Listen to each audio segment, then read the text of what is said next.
Hello, this is the May Review, reviewing books in May in April. Book 1, Log from the Sea of Cortez, John Steinbeck.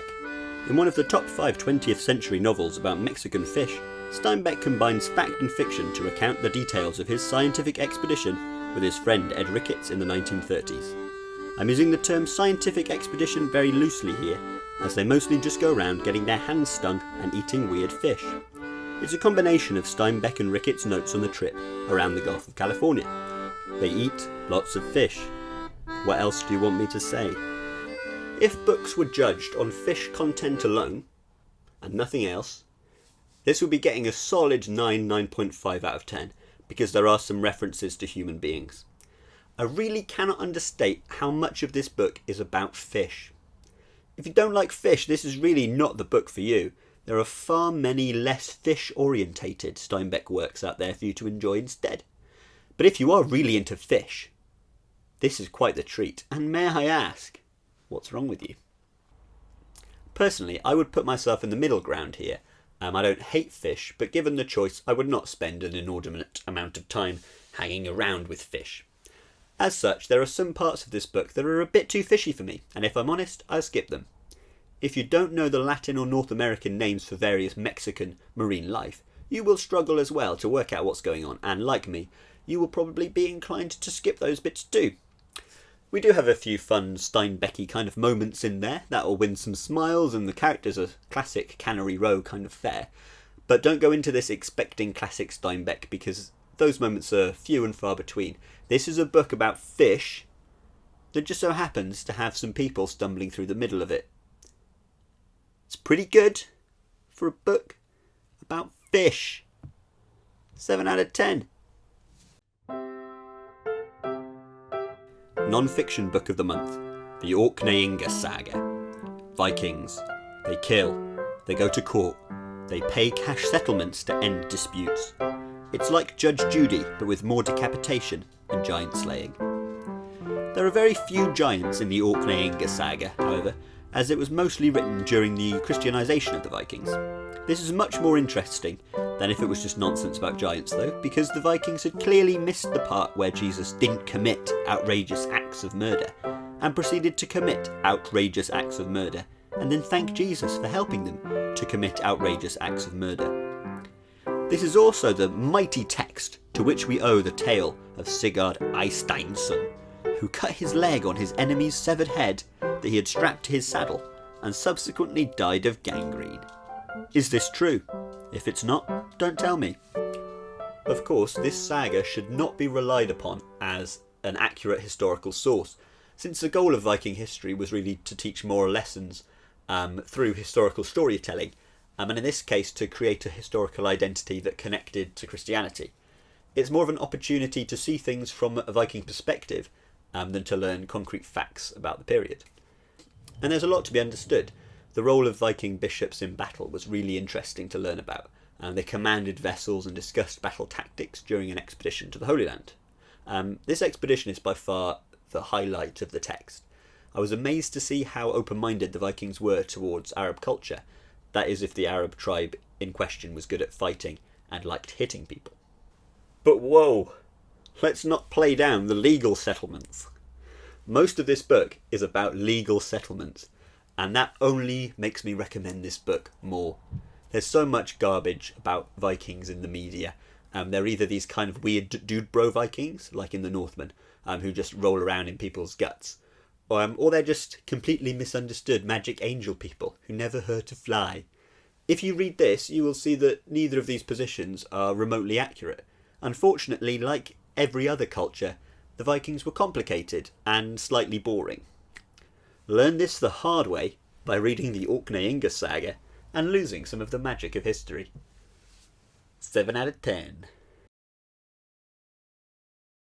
Poetry Corner. The Poetry of Li Po and Tu Fu. I have very little to say about this. Some of the greatest poetry I have ever read, and without a doubt the best introductory and explanatory notes. You will not regret reading this book. So let's look at the poetry first. Li Po and Tofu are generally regarded as the finest Chinese poets of all time, and it's very easy to see why. There's incredible beauty in these works, even in the translation. The longer pieces were a bit harder going, just because of the cultural and historical references which went right over my head. The notes more than compensated for this, though, and they were still enjoyable even when I lacked the knowledge to appreciate them fully. The true magic, though, is in the shorter poems, most of which are accompanied by calligraphy. I think this really adds to the beauty of them, since they were written to either be sung or presented in homes like paintings.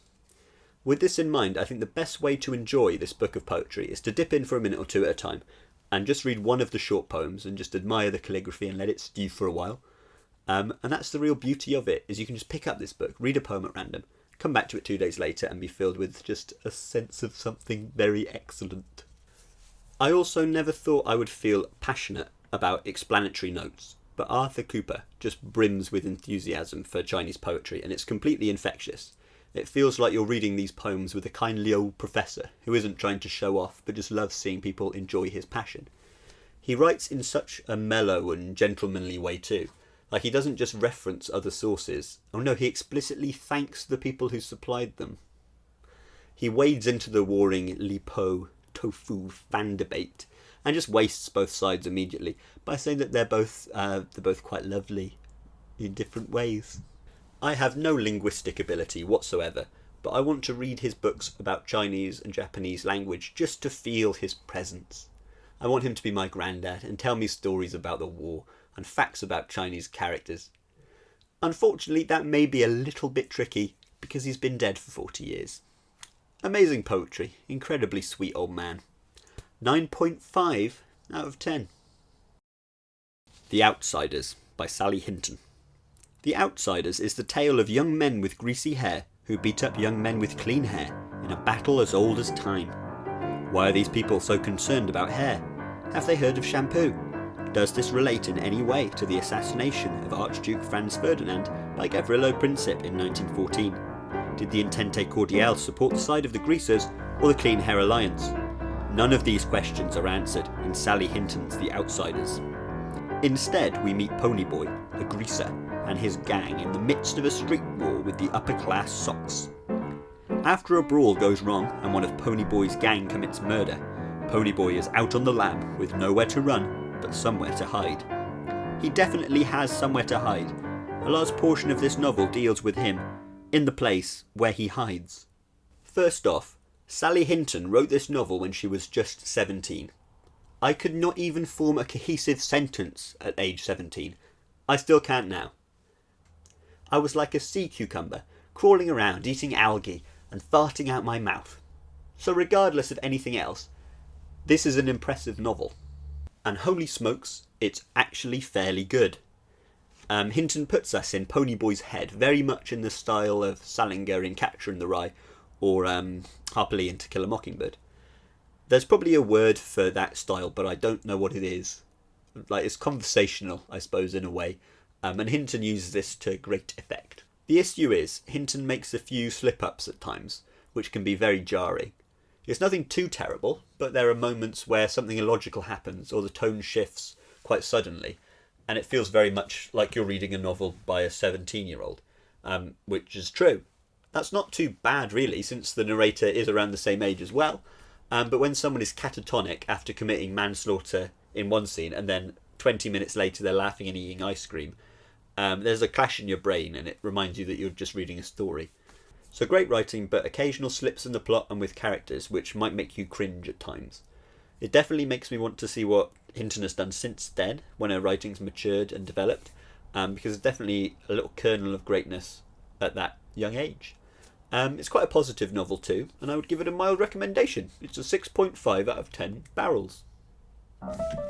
Bye!